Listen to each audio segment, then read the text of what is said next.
The unilateral declaration of independence was very controversial.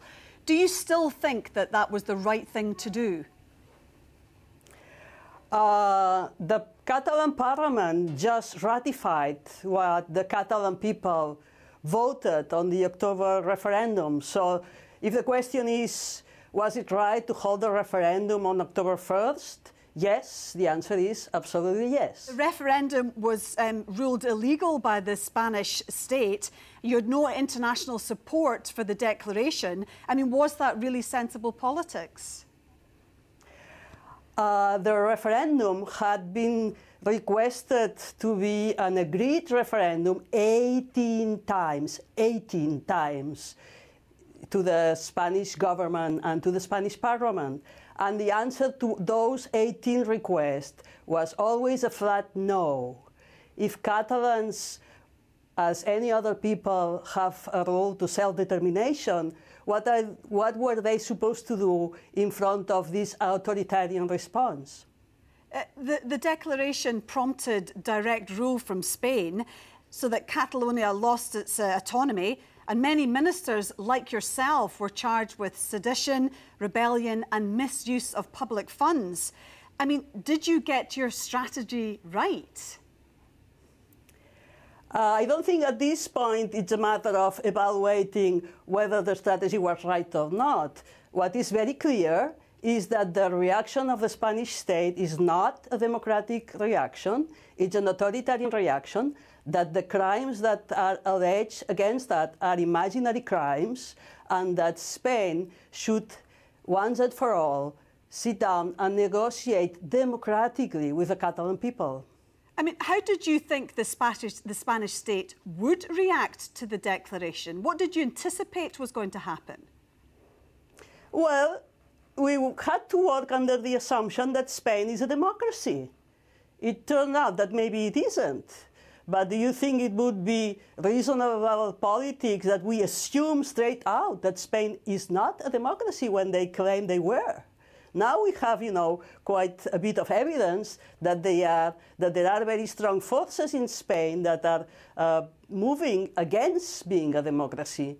But, it's not up to the Catalans to take that for granted. It's up to the Spanish authorities to show that they are a democracy if they feel that they are.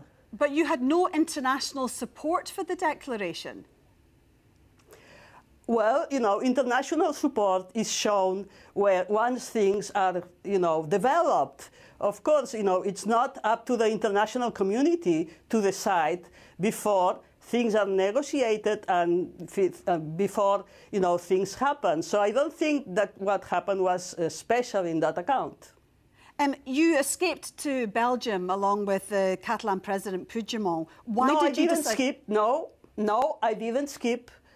I am a European citizen. I move around freely. Okay, and that's what I've been doing. You moved to Belgium along with the Catalan President Puigdemont. Yeah. Why did you decide to leave Barcelona?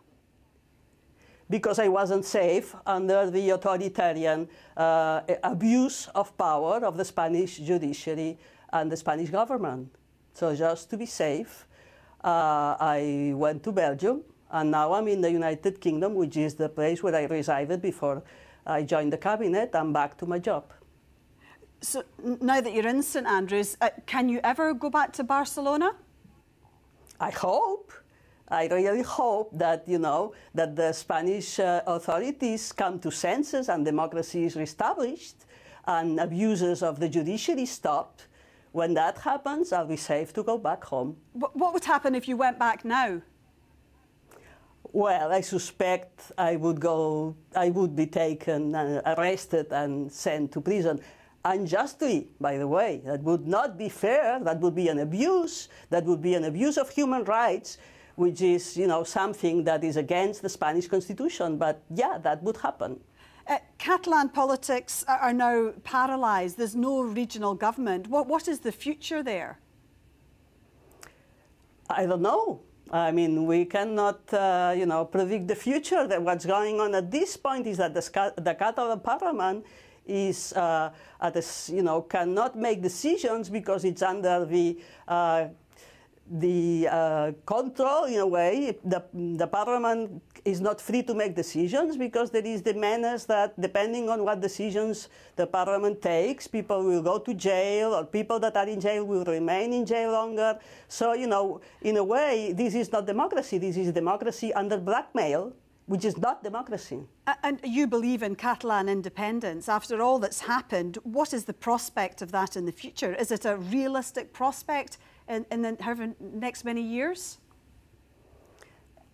You know, what people do in the future depends on the democratic will of the people. And that's something that, you know, it's not up to the authoritarian rule to decide. So the Catalan people eventually will be whatever they wish under democracy. Okay. Professor Clara Ponsati, thank you very much indeed for joining us. Thank you.